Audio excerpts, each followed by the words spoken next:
Saya untuk memberikan penjelasan atas pertanyaan dari fraksi Nasdem P3.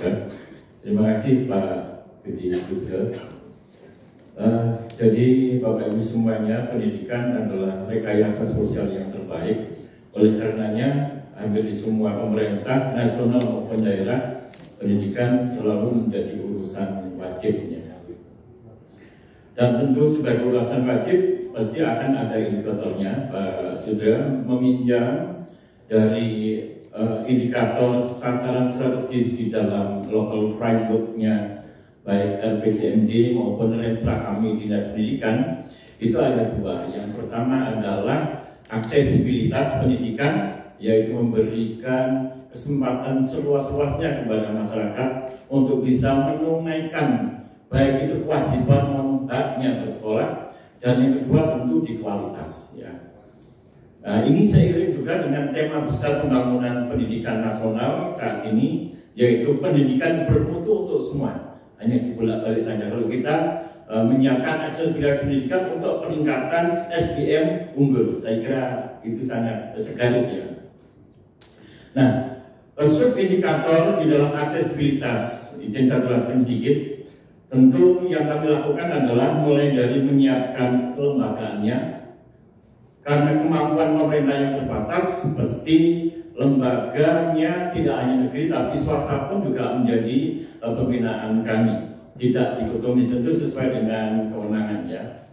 Kemudian yang kedua adalah menyiapkan sarana prasarana.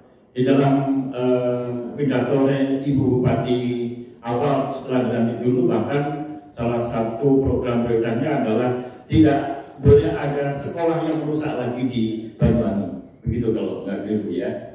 Kemudian juga menyiapkan guru dan tenaga kependidikannya.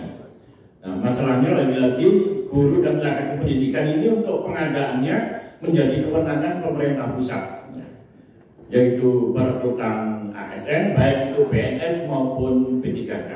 Pernah saya jelaskan di forum ini bahwa guru kita setiap tahun itu ada sekitar 500 guru pensiun yang nyaris tidak ada gantinya untuk dari PNS. Kita perekrutannya hanya terbatas di P3K saja. Jumlahnya pun tidak signifikan dibandingkan dengan jumlah yang pensiun.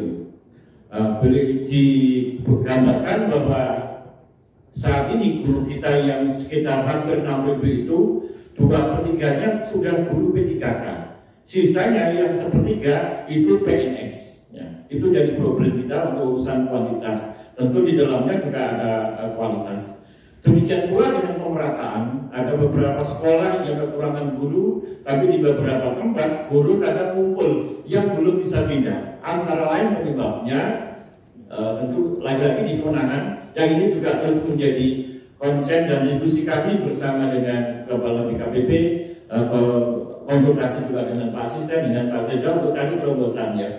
Pertama adalah P3K sampai dengan hari ini belum ada regulasi yang bisa digeser. Jadi penempatan P3K harus sesuai dengan format yang diisi pada saat pendaftaran.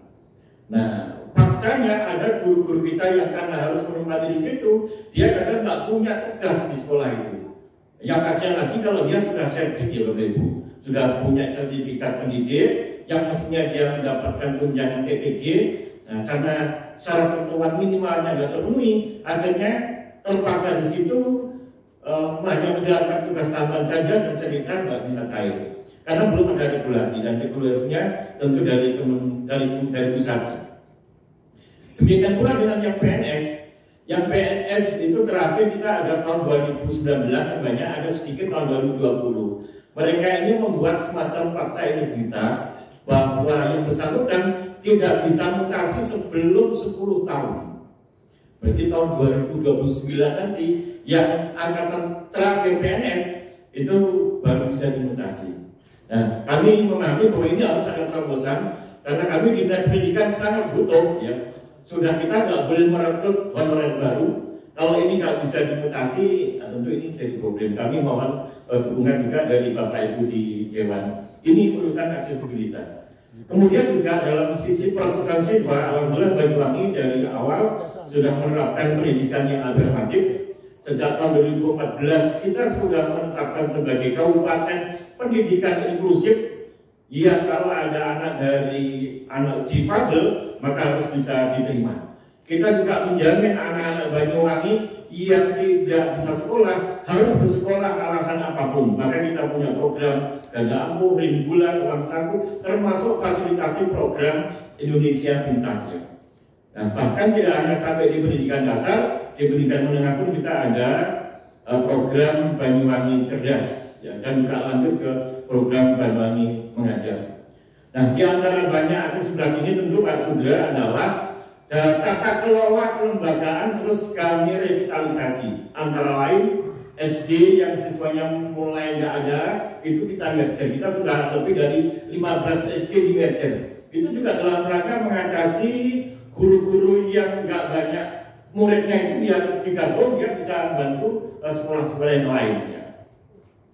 Demikian juga seperti kasus di SMP Negeri 1 Atap Blimbing Sari.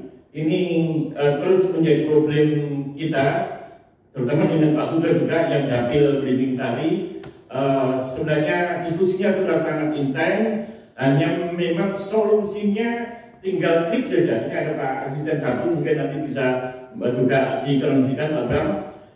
SD yang bersamaan dengan satu Atap Blimbing Sari itu sebenarnya sangat potensial untuk digeser ke arah timur ya Pak, SD 5 atau berapa. Kalau itu jalan, selesai sudah Pak, satapnya langsung bisa kita skip, langsung kita skip ya. Memang tidak lazim satu kecamatan hanya ada satu SMP sama lagi ya. Mestinya harus sudah jadi SMP reguler.